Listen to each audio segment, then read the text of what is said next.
Hereditary 2024ல Amazon பிரைம்ல Tamil டப்புல வெளிவந்த ஒரு mystery horror thriller movie எரிஸ்டா இந்த படத்தை டைரக்ட் பண்ணியிருக்காங்க. நீக்லோட்ரி, புரட்ரி, டெலிட்லாம் மற்றும் பல படம் எடுத்திருக்காங்க. படத்துடைய கதையை பார்த்தோம்னா படத்துடைய ஹீரோயினி அவங்க பொண்ணு, குட்டி பையன், அவங்க ஹஸ்பண்ட் இப்படி ஒரு ஜாலியான ஒரு லைஃபை வாழ்ந்துட்டு வராங்க. அவங்களுடைய வீட்டுக்குள்ளார பயங்கரமான அமானுஷ்யமான சம்பவம்லாம் நிறைய நடக்குது. அதுவும் கடைசி பொண்ணு யாரும் கூட பேசாம ஒரு தனிமையா இருந்துட்டு வராங்க. அவங்களுக்கு பேசுறதுக்கு எவ்வளவு ட்ரை பண்ணுவாங்க, ஆனா இருந்தாலும் முடியாது. அவங்க கண்ணுக்கு தான் அந்த அமானுஷ்யம் தெரியும்.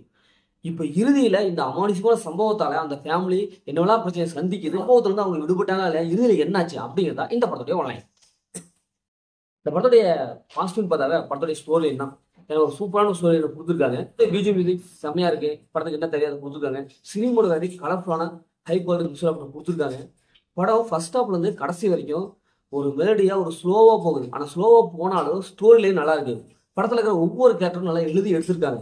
குறிப்பா ஹீரோயின் கேரக்டர், மற்ற கேரக்டர், இப்படி எல்லா கேரக்டருக்கும் முக்கியத்துவம் கொடுத்துருக்காங்க.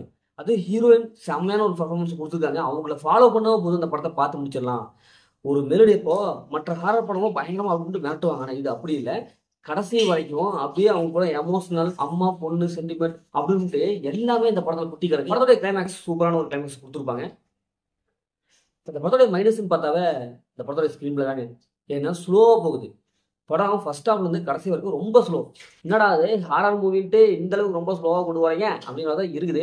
இந்த படம் வந்து பயங்கரமா ஒரு ஹாரர் மூவி. நம்ம எப்ப பார்த்தாலும் பேய் வரும் அப்படின்னு பார்த்தோம்னா அங்கதான் இல்லை. கடைசி வரைக்கும் ஸ்டோரி தான்.